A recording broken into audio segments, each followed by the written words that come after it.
ګناهونه دا د خلکو نه کیږي، خو دا ګناهونه د دې معافي په کار دی چې الله تعالی ته مونږه خپل معافي پیش کو، د الله تعالی ته مونږه توبه وباسو.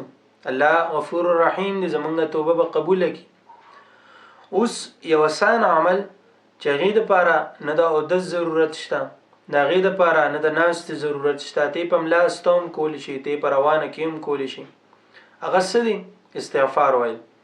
استغفر الله ویل د دې په باره کې ډېر زیات فضیلتونه راغلي دي. نبی اکرم صلی الله علیه وسلم فرمایي زه د ورځې 100 پیرې استغفار وایم.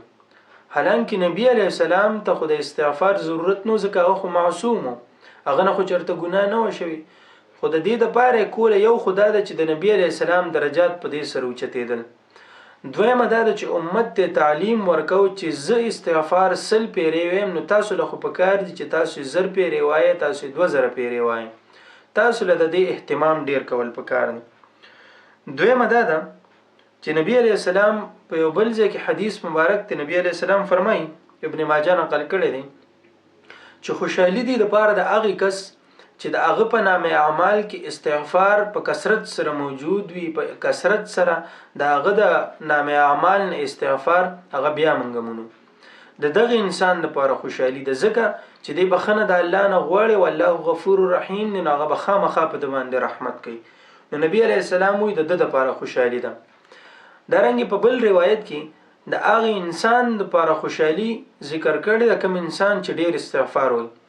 نبی علیه السلام وایي نو حدیث مفهوم څه دارنګې دی چې کوم یو کس استغفار ډېر وایي، الله تعالی به د ده نه مشکلات ختم کړي، د ده په زندګۍ کې به خوشحالي راولي، د ده دپاره به د مال د هغې طرف نه لارې جوړې کړي، د کوم طرف نه چې به د ده یقین هم ني. یو طرف نه به د ده یقین ني چې د دې طرف نه به ماته مال راځي، خو الله به د ده دپاره داسې لاره کولو کړي چې د هغې طرف نه به دته مال راشي. د څه د وجې نه؟ د استغفار د وجې نه. دې د وجې نه د استغفار ډیر کثرت سره کول پکار دي، ډیر کول پکار دي. د هغې فایده به دی چې یو خو به الله تعالی موږ ته معافي کوي، دویمه فایده به دی چې دا کوم فضیلتونه په احادیثو مبارکو کې راغلي دي، نو دا به زموږ